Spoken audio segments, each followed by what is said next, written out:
নমস্কার বন্ধুরা, কেমন আছো? আশা করি তোমরা সবাই ভালো আছো।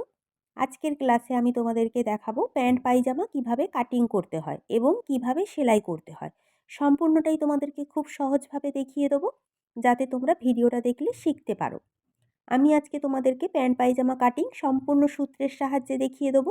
এই একটি মাত্র সূত্র ধরেই কিন্তু তোমরা সব সাইজের জন্য প্যান্ট পায়জামা কাটিং করতে পারবে।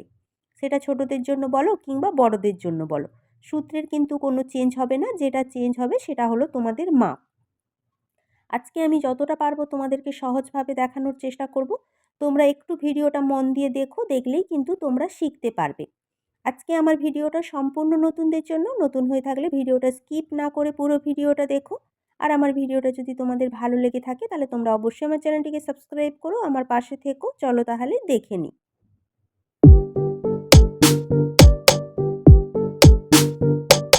দেখো তাহলে প্যান্ট পায়জামা কাটিং করার জন্য আমি এখানে 2 মিটার কাপড় নিয়েছি। আমি 38 সাইজের জন্য প্যান্ট বানাবো। তোমরা যদি 40-42 সাইজের জন্য প্যান্ট বানাও তাহলে তোমরা 2.5 মিটার কাপড় নিয়ে নেবে। এই প্যান্টটা কিন্তু দেখতে খুব সুন্দর হয়, খুবই স্টাইলিশ, পরলেও কিন্তু খুব ভালো লাগে। তোমরা কিন্তু অবশ্যই ট্রাই করো। দেখো তাহলে এখানে আমি কাপড়টাকে ডবল ভাঁজ করে নিয়েছি। আমি প্রথমে সামনের পার্ট কাটিং করব, দেন পেছন পার্ট কাটিং করব।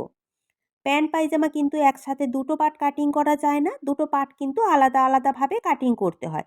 তাই আমি এখানে সামনের পার্ট কাটিং করব, তাই আমি এখানে কাপড়টাকে ভাঁজ করে নিয়েছি। প্যান্ট পায়জামা কাটিং করার জন্য কিন্তু জোড়া সাইড বা খোলা সাইডের কোনো ব্যাপার থাকে না। যে কোনো একটা সাইড থেকেই কিন্তু ড্রয়িংটা শুরু করা যায়, কারণ দুটো সাইডেই কাটিং করতে হয়। কাটিং করার পর সেলাই করে এটাকে জোড়া দিয়ে নিতে হয়, তাই খোলা সাইড বা জোড়া সাইডের কোনো ব্যাপার থাকে না। প্রথমে তোমাদেরকে যেটা বলবো সেটা হলো মাপ। আমার এখানে প্যান্ট পায়জামা কাটিং করার জন্য কি মাপের প্রয়োজন? 3টে মাপের প্রয়োজন, ঝুল, পাছা আর মুহুরি। এই 3টে মাপ অনুযায়ী কিন্তু প্যান্টটা কাটিং করতে হয়। আমার এখানে ঝুল রয়েছে 30 ইঞ্চি, পাছা রয়েছে 38 ইঞ্চি আর মুহুরি রয়েছে 12 ইঞ্চি। এরপর দেখো যেটা করতে হবে, ওপর থেকে ফিতেটাকে ধরে 3 ইঞ্চিতে প্রথমে একটা দাগ দিয়ে নেব। এই 3 ইঞ্চিতে দাগটা দিচ্ছি আমাদের প্যান্টের কোমরের মধ্যে যে এলাস্টিক লাগানো হয় সেই এলাস্টিকের ঘরের জন্য। প্রথমে আমি এখানে মাপটা নিয়ে নিচ্ছি। আমি এখানে প্রথমে মাপটা নিচ্ছি। তোমরা যদি মনে করো পরে এক্সট্রা কাপড় জোড়া দিয়েও কিন্তু এলাস্টিকের ঘরটা বানিয়ে নিতে পারো। আমি এখানে 3 ইঞ্চি নিয়েছি, কারণ দেখো প্রথমে হাফ ইঞ্চি কাপড়টাকে ফোল্ড করতে হবে। ফোল্ড করার পর কিন্তু এইভাবে দেখো এলাস্টিকের ঘরটাকে কিন্তু সেলাই করতে হবে। তোমাদেরকে আমি এলাস্টিকটা দেখাচ্ছি। দেখো আমি এখানে এলাস্টিকের চওড়াটা নিয়েছি 1 ইঞ্চি। আমি 1 ইঞ্চি চওড়া এলাস্টিক ব্যবহার করব। তার জন্য ঘরের মাপটা নিয়েছি 3 ইঞ্চি। কেন নিয়েছি দেখো, এলাস্টিকটাকে রাখার পর যখন আমরা হাফ ইঞ্চি কাপড়টাকে ফোল্ড করলাম, করার পর যখন 1 ইঞ্চি চওড়া এলাস্টিকটাকে আমরা ডবল ফোল্ড করলাম, তখন হয়ে গেল 2 ইঞ্চি। বোঝা গেল? আর নিচের দিকে আমি হাফ ইঞ্চি লুজ রাখবো, কারণ এলাস্টিকের ঘরটা বেশি টাইট করে সেলাই করলে কিন্তু এলাস্টিকটা ভালো ভরা যায় না। একটু লুজ রেখে ঘরটা সেলাই করলে এলাস্টিকটা কিন্তু খুব সহজেই ভরতে পারবো। তাই আমি এখানে হাফ ইঞ্চি লুজ রেখেছি। আমি এখানে 1 ইঞ্চি চওড়া এলাস্টিক ব্যবহার করেছি, তাই আমি 3 ইঞ্চি ঘরের জন্য মাপ নিয়েছি। তোমরা যদি 1.5 ইঞ্চি চওড়া এলাস্টিক ব্যবহার করো তার জন্য কিন্তু সঠিক মাপটা নিয়ে নেবে। এরপর যেটা করতে হবে, এলাস্টিকের ঘরের জন্য যে মাপটা নিয়েছিলাম মাপটাকে এইভাবে দাগ দিয়ে সমান করে মিলিয়ে নিতে হবে। দেখো তাহলে দাগটা সমান করে মিলিয়ে নিয়েছি। এরপর নিয়ে নেব প্যান্টের ঝুলের মাপ। আমার এখানে প্যান্টের ঝুলের মাপ রয়েছে 30 ইঞ্চি। এখানে দেখো এলাস্টিকের ঘরের জন্য যে মাপটা নিয়েছিলাম ওই মাপের কাছ থেকেই কিন্তু ফিতেটাকে ধরতে হবে। একেবারে ওপর থেকে কিন্তু ফিতেটাকে ধরবে না। মাপের কাছ থেকে ফিতেটাকে ধরে প্যান্টের ঝুলের মাপটা নিয়ে নিতে হবে। এখানে যা প্যান্টের ঝুলের মাপ রয়েছে সম্পূর্ণ মাপটাই নিয়ে নিতে হবে। তোমাদের প্যান্টের যা ঝুলের মাপ থাকবে তোমরা তাই নিয়ে নেবে। এরপর যেটা করতে হবে, প্যান্টের ঝুলের মাপের কাছ থেকে ফিতেটাকে ধরে আরও নিচের দিকে আমি 2 ইঞ্চি কাপড় বেশি নিয়ে নেব। এখানে আমি 2 ইঞ্চি কাপড় বেশি নিচ্ছি, কারণ প্যান্টের নিচের দিকটা ডবল ভাঁজ করে সেলাই করতে হবে। তার জন্য এই ধরনের প্যান্টের নিচের দিকটা একটু চওড়া করে সেলাই করলে দেখতে কিন্তু খুব সুন্দর লাগে। তাই আমি এখানে 2 ইঞ্চি নিয়েছি। তোমরা যদি মনে করো এর থেকে কিন্তু কম বেশি করে নিয়ে নিতে পারো। তোমরা যদি এর থেকে চওড়া করে ভাঁজ করতে চাও তাহলে তোমরা মাপটা একটু বাড়িয়ে নেবে, আর যদি তোমরা সরু করে ভাঁজ করতে চাও তাহলে মাপটা একটু কমিয়ে নিয়ে নেবে। এরপর দাগটা সমান করে মিলিয়ে নেব। দেখো তাহলে দাগটা সমান করে মিলিয়ে নিয়েছি। এরপর নিতে হবে প্যান্টের চওড়ার মাপ। প্যান্টের চওড়ার মাপের কিন্তু সূত্র রয়েছে। সূত্র হলো 5/1/4 প্লাস 1 ইঞ্চি বেশি। 5 যা থাকবে তাকে 4 দিয়ে ভাগ করতে হবে, করার পর 1 ইঞ্চি প্লাস করতে হবে। আমার পাছা রয়েছে 38 ইঞ্চি, 38কে 4 দিয়ে ভাগ করলে হয় 9.5 ইঞ্চি, তার সাথে 1 ইঞ্চি প্লাস করলে হয় 10.5 ইঞ্চি। দেখো তাহলে এইভাবে চওড়াতে ফিতেটাকে ধরে 10.5 ইঞ্চিতে আমি একটা দাগ দিয়ে নেব। তোমাদের পাছা যা থাকবে তোমরা তাকে 4 দিয়ে ভাগ করে নেবে, নেওয়ার পর 1 ইঞ্চি প্লাস করবে। এটাই হলো সূত্র 5/1/4। এই একটি মাত্র সূত্র ধরেই কিন্তু তোমরা সব সাইজের জন্য প্যান্ট কাটিং করতে পারবে। সেটা ছোটদের জন্য বলো কিংবা বড়দের জন্য বলো, সূত্রের কিন্তু কোনো চেঞ্জ হবে না। যেটা চেঞ্জ হবে সেটা হলো তোমাদের মাপ। সূত্র কিন্তু সবসময় একই থাকবে। এইটুখানি তোমরা মাথায় রাখবে, সূত্র হলো 5/1/4 প্লাস 1 ইঞ্চি বেশি। এরপর নিয়ে নেব প্যান্টের আসনের মাপ। দেখো অপর সাইড থেকে প্যান্টের আসনের মাপ নিয়ে নেব। প্যান্টের আসনের মাপ নিতে হবে, প্যান্টের চওড়ার মাপ যা নিয়েছিলাম তাই কিন্তু নিয়ে নিতে হবে প্যান্টের আসনের মাপ। একই সূত্র 5/1/4। 5 যা থাকবে তাকে 4 দিয়ে ভাগ করে তার সাথে 1 ইঞ্চি প্লাস করতে হবে। বোঝা গেল? এই সূত্র ধরেই কিন্তু তোমরা আসনের মাপটা নিয়ে নেবে। এরপর দেখো আসনের দাগটা সমান করে মিলিয়ে নেব। দেখো তাহলে দাগটা সমান করে মিলিয়ে নিয়েছি। এরপর যেটা করতে হবে দেখো, এখানে যে আসনের মাপটা নিয়েছিলাম, আসনের মাপের কাছ থেকে ফিতেটাকে ধরে বাইরের দিকে দেখো 2 ইঞ্চিতে একটা দাগ দিয়ে নেব। এখানে আসনের কাছে একটা শেপ দিতে হয়, সেই শেপের জন্য আমি এখানে 2 ইঞ্চিতে একটা দাগ দিয়ে নিয়েছি। এটা আমি 38 সাইজের জন্য 2 ইঞ্চি নিয়েছি। তোমরা যদি 30-32 সাইজের জন্য বানাও তাহলে তোমরা এখানে 1.5 ইঞ্চি নিয়ে নেবে। আর যদি তোমরা 40-42 সাইজের জন্য বানাও তাহলে তোমরা এখানে 2.5 ইঞ্চি নিয়ে নেবে। বোঝা গেল? এরপর যেটা করতে হবে, এই কোণ থেকে ধরে একটা শেপ দিয়ে নিতে হবে। দেখো ঠিক এইভাবে হালকা হাতে শেপটা দিয়ে নেবে, যেভাবে আমরা সালোয়ার কামিজ বা ব্লাউজের আরমোলের শেপটা দিই ঠিক একই রকমভাবে কিন্তু শেপটা দিয়ে নিতে হবে। এরপর যেটা করতে হবে দেখো, 2 ইঞ্চিতে যে আমি আসনের শেপটা দিয়েছিলাম ওই 2 ইঞ্চির কাছ থেকে এইভাবে সমান করে ফিতেটাকে ধরতে হবে। দেখো আমি যেভাবে ফিতেটাকে ধরেছি এইভাবে ফিতেটাকে এই পর্যন্ত ধরতে হবে। ধরার পর ফিতেটাকে ডবল ভাঁজে ভাঁজ করতে হবে। দেখো আমি যেভাবে ভাঁজ করছি এইভাবে ডবল ভাঁজে ভাঁজ করতে হবে। ভাঁজ করার পর দেখো মিডিলে একটা দাগ দিয়ে নিতে হবে। বুঝতে পেরেছো? এইভাবে মিডিলে একটা দাগ দিয়ে নিতে হবে। প্রথমে তোমরা ফিতেটাকে সমান করে ধরে ডবল ভাঁজে ভাঁজ করে মিডিলে একটা দাগ দিয়ে নেবে। নেওয়ার পর দাগটাকে এইভাবে সমান করে মিলিয়ে নিতে হবে। দেখো তাহলে দাগটাকে এইভাবে সমান করে মিলিয়ে নেব। এরপর যেটা করতে হবে দেখো, আমাদের এটা মিডিলের দাগটা বেরিয়ে গেল। এই মিডিলের দাগের কাছ থেকেই ফিতেটাকে ধরতে হবে। দেখো ঠিক মিডিলের যে দাগটা দিয়েছিলাম ওই দাগের কাছে এইভাবে ফিতেটাকে ধরে এখানে আমার যা মাপ আসবে এই মাপটাই কিন্তু আমাদের নিচে মুহুরির কাছে নিয়ে নিতে হবে। বোঝা গেল? এখানের মাপটাই সম্পূর্ণ নিয়ে নেব নিচের মুহুরির কাছে। দেখো এখানে যা মাপ এসেছে এইভাবে ফিতেটাকে ধরে তাই মাপে কিন্তু একটা দাগ দিয়ে নিয়েছি। বোঝা গেল? এই মাপটাই কিন্তু সম্পূর্ণ তোমরা নিচের দিকে এইভাবে মাপটা নিয়ে নেবে। এরপর যদি তোমরা মনে করো দুটো দাগ সমান করে মিলিয়ে নিতে পারো, আর যদি নাও মেলাও কোনো অসুবিধা নেই। এরপর দেখো ঝুলের যে দাগটা দিয়েছিলাম ঝুলের দাগটাকেও সমান করে মিলিয়ে নিতে হবে। তোমরা এইভাবে দাগটাকে সমান করে মিলিয়ে নেবে, নিলে তোমাদের বুঝতে সুবিধা হবে। এরপর নিতে হবে পায়ের মুহুরির মাপ। পায়ের মুহুরি যা থাকবে তাকে হাফ করে নিতে হবে। আমার এখানে পায়ের মুহুরি রয়েছে 12 ইঞ্চি, তাকে হাফ করলে হয় 6 ইঞ্চি। তোমাদের যা মুহুরি থাকবে তাকে হাফ করে নেবে। এখানে দেখো যে দাগটা দিয়েছিলাম দাগের কাছ থেকে ফিতেটাকে ধরতে হবে। দেখো ঠিক এইভাবে ফিতেটাকে ধরে এক সাইডে নিয়ে নেব 3 ইঞ্চি, অপর সাইডে নিয়ে নেব 3 ইঞ্চি। তাহলে আমার টোটাল মুহুরি হচ্ছে 6 ইঞ্চি। তোমাদের মুহুরি যা থাকবে তাকে তোমরা প্রথমে হাফ করে নেবে। নেওয়ার পর মিডিলে যে দাগটা রয়েছে দাগের এক সাইড থেকে হাফ নিয়ে নেবে আর অপর সাইড থেকে হাফ নিয়ে নেবে। এরপর দেখো আসনের কাছ থেকে মুহুরির কাছ পর্যন্ত, আর এই সাইডে দেখো এই পয়েন্টের কাছ থেকে মুহুরির কাছ পর্যন্ত দু সাইডে কিন্তু দুটো দাগ সমান করে মিলিয়ে নিতে হবে। তোমাদের কাছে যদি এই ধরনের শেপ কাট স্কেল থেকে থাকে তাহলে তোমরা শেপ কাট স্কেল দিয়ে তোমরা এইভাবে দাগটা মিলিয়ে নেবে। আর যদি না এই ধরনের স্কেল থেকে থাকে তাহলে তোমরা সোজা স্কেল দিয়েও কিন্তু দাগটাকে সমান করে মিলিয়ে নিতে পারো। কোনো অসুবিধা হবে না, দুটো স্কেল দিয়েই কিন্তু দাগটাকে মেলানো যায়। আমার কাছে যেহেতু স্কেলটা রয়েছে তাই স্কেলটা দিয়ে মিলিয়ে নিচ্ছি। দেখো ঠিক এইভাবে স্কেলটাকে ধরে দাগটাকে সমান করে মিলিয়ে নেব।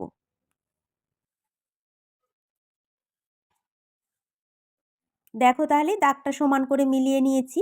এরপর অপর সাইডের দাগটাকেও সমান করে মিলিয়ে নেব। দেখো তাহলে স্কেলটাকে এইভাবে ঘুরিয়ে নিতে হবে, ঘুরিয়ে এইভাবে সমান করে রাখতে হবে।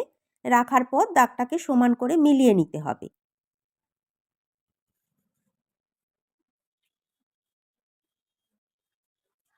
দেখো তাহলে দুটো সাইডেরই দাগ সমান করে মিলিয়ে নিয়েছি। দেখতে কেমন হয়েছে বুঝতে পেরেছো নিশ্চয়ই। দুটো সাইডেই কিন্তু কাটিং হয়ে যাবে। কাটিং হওয়ার পর কিন্তু সেলাই করতে হবে। এরপর দেখো ওপরে কোমরের দাগটাকেও এইভাবে সমান করে মিলিয়ে নিতে হবে। কোমরে যে আমাদের এলাস্টিকের ঘরের জন্য মাপটা নিয়েছিলাম, মাপের সাথে দাগটাকে মিলিয়ে নিয়েছি। এটা তাহলে আমাদের হয়ে গেল ফ্রন্ট পার্ট, মানে হচ্ছে সামনের পার্ট। চলো তাহলে সম্পূর্ণ সামনের পার্টের ড্রয়িংটাই আমার কমপ্লিট হয়ে গেছে। এরপর ড্রয়িং বরাবর সামনের পার্টটা কাটিং করে নেব। কিভাবে প্যান্ট পায়জামা কাটিং করছি তোমরা একটু মন দিয়ে দেখো, দেখলেই কিন্তু বুঝতে পারবে। ড্রয়িং বরাবর কিন্তু কাটিং করে নিতে হবে। যতটা পারছি তোমাদেরকে সহজভাবে দেখানোর চেষ্টা করছি। তোমরা একটু মন দিয়ে ভিডিওটা দেখো, দেখলেই কিন্তু তোমরা শিখতে পারবে। প্যান্ট পায়জামা কাটিং এবং সেলাই খুবই সহজ। দেখো তাহলে ড্রয়িং বরাবর প্যান্টটা কাটিং করে নিয়েছি। বুঝতে পেরেছো নিশ্চয়ই কিভাবে কাটিংটা করেছি। প্যান্ট পায়জামা দেখতে কিন্তু এরকমই হয়। দুটো সাইডেই কাটিং হয়ে যায়। কাটিং করার পর এটাকে সেলাই করে জোড়া দিয়ে নিতে হয়। এরপর দেখো সাইডে কিছুটা অংশ জোড়া রয়েছে, জোড়া অংশটাকেও কাটিং করে নিতে হবে। প্যান্ট পায়জামার কিন্তু কোনো সাইডেই জোড়া থাকে না, সম্পূর্ণটাই কিন্তু কাটিং হয়ে যায়। এবার তোমরা বুঝতে পেরেছো নিশ্চয়ই কাপড়টা ভাঁজ করার সময় কেন জোড়া সাইড বা খোলা সাইডের কোনো ব্যাপার থাকে না। দেখো সাইডটাকেও কাটিং করে নেব, নিয়ে দুটো পার্ট আলাদা করে নেব। চলো তাহলে সামনের পার্টটা কাটিং করা কমপ্লিট হয়ে গেছে। এরপর পেছন পার্টটা কাটিং করে নেব। দেখো তাহলে পেছন পার্ট কাটিং করার জন্য কাপড়টাকে ডবল ভাঁজে ভাঁজ করে নিয়েছি। পেছন পার্ট কাটিং করার জন্য কিন্তু কাপড়ের জোড়া সাইড বা খোলা সাইডের কোনো ব্যাপার থাকে না। তোমরা যে কোনো একটা সাইড থেকেই কাটিংটা করে নিতে পারো। এরপর দেখো সামনের পার্টটা নিয়ে নিতে হবে। পেছন পার্টের কাপড়ের ওপর সামনের পার্টটা এইভাবে সমান করে রাখতে হবে। নিচের মুহুরির দিকটা এইভাবে সমান করে রাখবে। দেখবে ছোট বড় যেন না হয়ে থাকে, একেবারেই কিন্তু সমান করে রাখতে হবে। আর সাইডের দিকটাও দেখো ঠিক এইভাবে সমান করে রাখবে। আমি যেভাবে রেখেছি। আর আসনের দিকটা দেখো অপর সাইডে থাকবে। এইভাবে সমান করে কিন্তু রাখতে হবে। এরপর যেটা করতে হবে, সামনের পার্ট যখন কাটিং করেছিলাম সাইডে কিন্তু সেলাই করার জন্য কোনো রকমের এক্সট্রা কাপড় নিইনি। কিন্তু পেছন পার্ট যখন কাটিং করব সাইডে কিন্তু সেলাই কাপড়ের জন্য এক্সট্রা কাপড় নিতে হবে। তাই তোমরা পেছন পার্টের কাপড় যখন ভাঁজ করবে সাইডে কিছুটা বেশি রেখে কাপড়টা ভাঁজ করবে এবং কোমরের কাছে কিছুটা কাপড় বেশি রেখে পেছন পার্টের কাপড়টা ভাঁজ করবে সাইডে আর কোমরে। এইভাবে আমি যেভাবে ভাঁজ করেছি ঠিক এইভাবে কিন্তু ভাঁজটা করতে হবে। প্রথমে বাড়িয়ে নেব আসনের সাইডে। দেখো সামনের পাটে যখন আসনের শেপটা দিয়েছিলাম তখন আমি এখানে 2 ইঞ্চি নিয়েছিলাম। ঠিক একই রকমভাবে কিন্তু পেছন পাটের আসনের জন্য 2 ইঞ্চিতে একটা দাগ দিয়ে নেব। নেওয়ার পর কিন্তু শেপটা দিয়ে নেব। দেখো সামনের পাটের আসনের কাছ থেকে ফিতেটাকে এইভাবে ধরতে হবে। ধরার পর 2 ইঞ্চিতে একটা দাগ দিয়ে নেব। নেওয়ার পর কিন্তু শেপটা দিতে হবে। আমি সামনের পাটের জন্য আসনের শেপের জন্য 2 ইঞ্চি নিয়েছিলাম, তাই আমি এখানে 2 ইঞ্চি নিয়েছি। তোমরা যদি এখানে 1.5 ইঞ্চি নাও পেছন পাটের জন্যও কিন্তু 1.5 ইঞ্চি নিয়ে নেবে। আর যদি সামনের পাটের জন্য 2.5 ইঞ্চি নাও পেছন পাটের জন্যও 2.5 ইঞ্চি নেবে। এরপর দেখো কোমরের সাইডেও এইভাবে ফিতেটাকে ধরে 2 ইঞ্চিতে একটা দাগ দিয়ে নেব।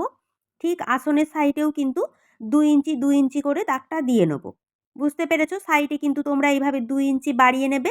নেওয়ার পর দাগটাকে সমান করে আসনের দাগের সাথে মিলিয়ে নেব। দেখো ঠিক এইভাবে কিন্তু দাগটাকে মিলিয়ে নিতে হবে।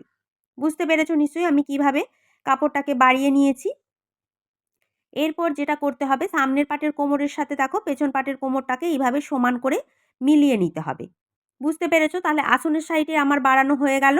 এরপর যেটা করতে হবে, পেছন পাটের যে আসনের মাপটা নিয়েছিলাম আসনের কাছে দেখো হালকা হাতে এইভাবে আরমোলের শেপের মতো শেপটা দিয়ে নিতে হবে। দেখো তাহলে পেছন পাটের আসনের শেপটাও দিয়ে নিয়েছি। এরপর পায়ের সাইডে চলে আসবো। পায়ের সাইডেও দেখো ফিতেটাকে এইভাবে ধরে 2 ইঞ্চি করে দাগ দিয়ে নেবো। একেবারেই কিন্তু মুহুরির কাছ পর্যন্ত দাগটা দিয়ে নিতে হবে। পায়ের সাইডেও কিন্তু 2 ইঞ্চি করে বাড়িয়ে নেব, নেওয়ার পর দাগটাকে সমান করে এইভাবে মিলিয়ে নেব। দেখো তাহলে দাগটাকে সমান করে মিলিয়ে নিয়েছি, বুঝতে পেরেছো নিশ্চয়ই। কোমরের সাইড থেকে শুরু করে একেবারেই মুহুরির কাছ পর্যন্ত আসনের সাইডে 2 ইঞ্চি করে বাড়িয়ে নিতে হবে। আর দেখো আমার এই যে সাইডে খোলা সাইডটা রয়েছে, খোলা সাইডের দিকে কিন্তু বাড়াতে হবে না। সামনের পার্ট যেমনভাবে কাটিং করেছিলাম পেছন পার্টও কিন্তু ঠিক একই রকমভাবে কাটিং করতে হবে।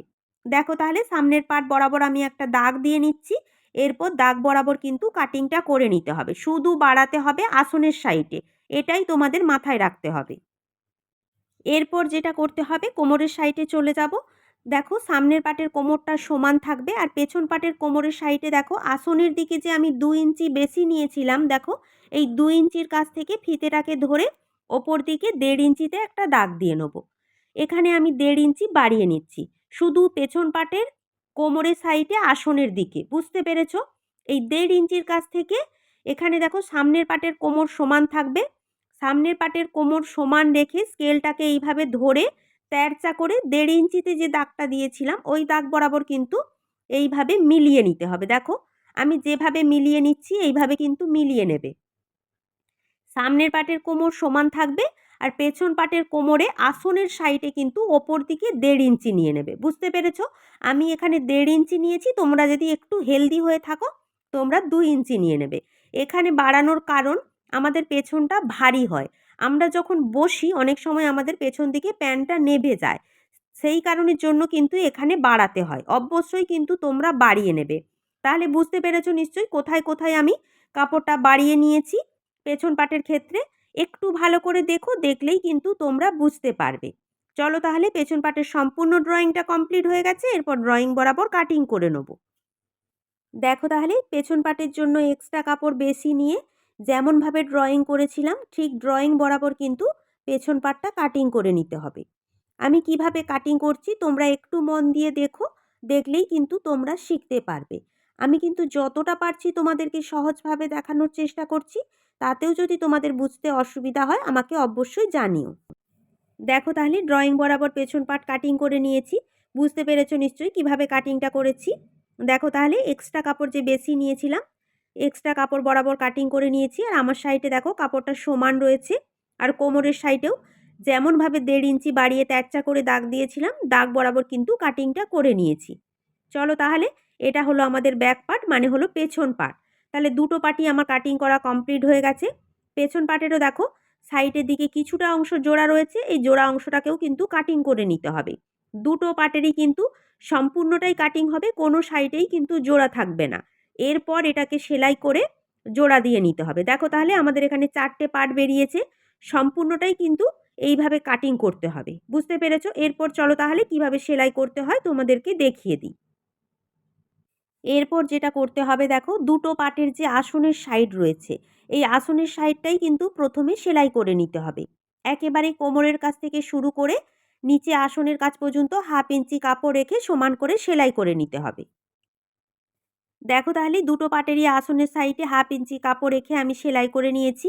এরপর যেটা করতে হবে, পাট দুটোকে সমান করে খুলে নিতে হবে। খুলে নেওয়ার পর দুটো সাইডে যে খোলা রয়েছে খোলা সাইড দুটো সেলাই করতে হবে। তার আগে দেখো একটা পাটের ওপর একটা পাট কিন্তু এইভাবে সমান করে রাখতে হবে। সামনের পাটের ওপর পেছন পাট সমান করে রাখবে, সোজা পাটের ওপর কিন্তু সোজা পাট রাখতে হবে। এইভাবে সমান করে রেখে দেখো দুটো সাইডে যে খোলা রয়েছে খোলা সাইড দুটো সেলাই করে নিতে হবে। দুটো সাইড সেলাই করার আগে যেটা করতে হবে, দেখো প্যান্ট পাজামার মধ্যে নিচের দিকে কিন্তু কিছুটা অংশ কাটা থাকে, যদি তোমরা কাটা রাখতে চাও তাহলে তোমরা যেটা করবে, দেখো আমাদের যে এক্সট্রা 2 ইঞ্চি মাপ নিয়েছিলাম প্যান্টটা ডবল ভাঁজ করে মুহুরির দিকটা সেলাই করার জন্য, ওই মাপের কাছ থেকে ওপর দিকে ফিতেটাকে ধরে তোমরা মাপটা নিয়ে নেবে। তোমরা যতটা কাটা রাখতে চাও ততটা মাপ নিয়ে নেবে, নেওয়ার পর ওই মাপের কাছ থেকে 1/2 ইঞ্চি কাপড় রেখে পুরো কোমরের কাছ পর্যন্ত সেলাইটা করে নিতে হবে। ওই মাপটা কিন্তু খোলা থাকবে, বুঝতে পেরেছো? প্রথমে তোমরা 2 ইঞ্চি কাপড় বাদ দিয়ে নেবে, নেওয়ার পর কিন্তু কাটার জন্য মাপটা নেবে। আমি যেহেতু এখানে কোনো কাটা করব না তাই আমি সম্পূর্ণটাই সেলাই করে নেব। তোমরা যদি কাটা করো দুটো পায়ের মধ্যে কিন্তু কাটার মাপটা তোমরা নিয়ে নেবে। দেখো তাহলে দুটো সাইডেই আমি 1/2 ইঞ্চি কাপড় রেখে সোজা করে সেলাই করে নিয়েছি। আমি এখানে ডবল সেলাই করে নিয়েছি, তোমরাও কিন্তু অবশ্যই ডবল সেলাই করে নেবে। এরপর যেটা করতে হবে, মুহুরির দিকের কাপড়টাকে প্রথমে ভাঁজ করে সেলাই করে নিতে হবে। মুহুরির দিকে যে এক্সট্রা কাপড় আমরা নিয়েছিলাম ভাঁজ করার জন্য, সেই কাপড় বরাবর কিন্তু ভাঁজটা করতে হবে। প্রথমে একবার ভাঁজ করতে হবে, তারপর আর একবার ভাঁজ করে ডবল ভাঁজে ভাঁজ করে মুহুরির দিকটা সেলাই করতে হবে। দেখো তাহলে পায়ের মুহুরির দিকে কাপড়টাকে ডবল ভাঁজে ভাঁজ করে সেলাই করে নিয়েছি। এইভাবে চওড়া করে ভাঁজ করলে কিন্তু দেখতে খুব সুন্দর লাগে। এরপর যেটা করতে হবে, প্রথমে মুহুরির জন্য মাপটা নিয়ে নিতে হবে। আমার এখানে মুহুরি রয়েছে 12 ইঞ্চি, তাকে হাফ করলে হয় 6 ইঞ্চি। আমি এখানে মুহুরির জন্য 6 ইঞ্চিতে একটা দাগ দিয়ে নেব। তোমাদের মুহুরি যা থাকবে তোমরা তাকে হাফ করে মুহুরির মাপটা নিয়ে নেবে। ঠিক একই রকমভাবে দুটো পায়ের মধ্যেই মুহুরির মাপটা নিয়ে নেব। দেখো তাহলে দুটো পায়েরই আমি মুহুরির মাপটা নিয়ে নিয়েছি।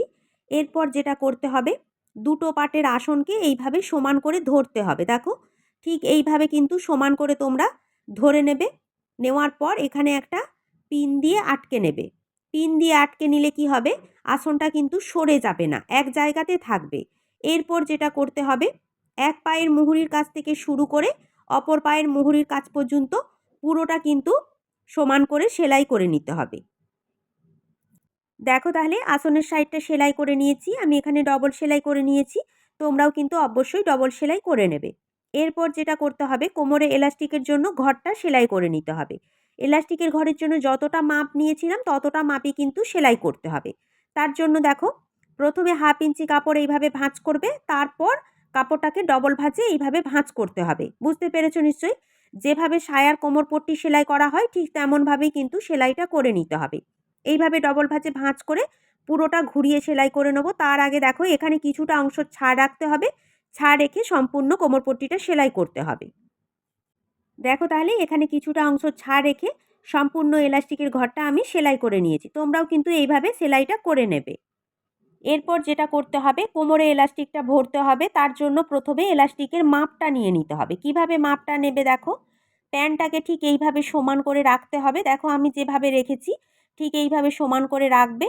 রাখার পর কোমরের এক সাইড থেকে এইভাবে এলাস্টিকটাকে ধরতে হবে, ধরে অপর সাইড পর্যন্ত দেখো মাপটা নিয়ে নিতে হবে। ঠিক এইভাবে দেখো এই পর্যন্ত কিন্তু মাপটা নিতে হবে। নেওয়ার পর আরও এক্সট্রা হাফ ইঞ্চি বেশি নিতে হবে, কারণ এলাস্টিকটাকে সেলাই করতে হবে, তার জন্য হাফ ইঞ্চি বেশি নিতে হবে। বুঝতে পেরেছো? ঠিক এইভাবে কিন্তু তোমরা কোমরে এলাস্টিকের জন্য মাপটা নিয়ে নেবে। এটা কিন্তু সঠিক মাপ, তোমরা কিন্তু খুব সহজেই কোমরের মাপটা পেয়ে যাবে। এরপর দেখো হাফ ইঞ্চি বেশি নিয়ে যে দাগটা দিয়েছিলাম, দাগ বরাবর এলাস্টিকটা কাটিং করে নেব। এটাই তাহলে আমাদের হলো সঠিক কোমরের মাপ। বুঝতে পেরেছো নিশ্চয়ই? এরপর যেটা করতে হবে, একটা সেফটি পিন নিয়ে নিতে হবে। সেফটি পিনের মাধ্যমেই কিন্তু এলাস্টিকটাকে কোমরের মধ্যে ভরে নেবে। আর যখন এলাস্টিকটাকে কোমরের মধ্যে ভরবে, দেখবে এলাস্টিকটা যেন সোজা থাকে, ঘুরে যেন না যায়। এইভাবে সমান করে কিন্তু কোমরের মধ্যে ভরে নিতে হবে। এরপর যেটা করতে হবে, এলাস্টিকটাকে সেলাই করে নিতে হবে। এইভাবে সোজা করে ধরে কিন্তু এলাস্টিক সেলাই করবে না। এইভাবে একটা এলাস্টিকের ওপর আর একটা এলাস্টিক রেখেই কিন্তু সেলাইটা করতে হবে। দেখো ঠিক এইভাবেই রাখবে, রেখে ওপর দিয়ে চাপ সেলাই দিয়ে নিতে হবে। দেখো তাহলে এলাস্টিকের ওপরে আমি অনেকগুলো করেই চাপ সেলাই দিয়ে নিয়েছি। তোমরাও কিন্তু এইভাবে অনেকগুলো করে চাপ সেলাই দিয়ে নেবে। দেখবে যাতে এলাস্টিকের মধ্যে সেলাইটা না খুলে যায়। এরপর দেখো এইভাবে সমান করে এলাস্টিকটাকে ভরে নিতে হবে। নেওয়ার পর এখানে যে খোলা অংশটা রয়েছে, খোলা অংশটা সেলাই করে নিতে হবে। দেখো তাহলে খোলা অংশটা সেলাই করে নিয়েছি। এরপর এলাস্টিকটাকে এইভাবে টেনে টেনে কাপড়টাকে সেট করে নিতে হবে। দেখবে কোথাও যেন বেশি কাপড় গুটিয়ে না থাকে। সেট করে নেওয়ার পর এলাস্টিকের ওপর দিয়ে একটা চাপ সেলাই দিয়ে নিতে হবে। চলো তাহলে সেলাইটা দিয়ে নিই। দেখো তাহলে এলাস্টিকের মাঝখান দিয়ে কিন্তু চাপ সেলাইটা দিয়ে নিতে হবে। আর যখন চাপ সেলাই দেবে এইভাবে এলাস্টিকটাকে টেনে ধরে কিন্তু চাপ সেলাইটা দিতে হবে। লুজ রেখে কিন্তু চাপ সেলাই দিলে হবে না। আমি যেভাবে দেখাচ্ছি তোমরা কিন্তু ঠিক এইভাবে এলাস্টিকটাকে টেনে ধরে চাপ সেলাইটা দিয়ে নেবে। এলাস্টিকটার ওপর দিয়ে চাপ সেলাইটা দিলে কি হয়, এলাস্টিকটা সেট হয়ে বসে থাকে, কোনো সময় ঘুরে যায় না। না হলে কিন্তু এলাস্টিকটা অনেক সময় ঘুরে যায়। এভাবে চাপ সেলাই দিলে আর ঘুরে যাবে না। দেখো তাহলে এলাস্টিকের ওপর দিয়ে আমি চাপ সেলাইটা দিয়ে নিয়েছি। কত সুন্দর এলাস্টিকটা দেখো সেট হয়ে বসে গেছে। তোমরা কিন্তু অবশ্যই এভাবে চাপ সেলাইটা দিয়ে নেবে। চলো তাহলে সম্পূর্ণ প্যান্টটাই আমার সেলাই করা কমপ্লিট হয়ে গেছে।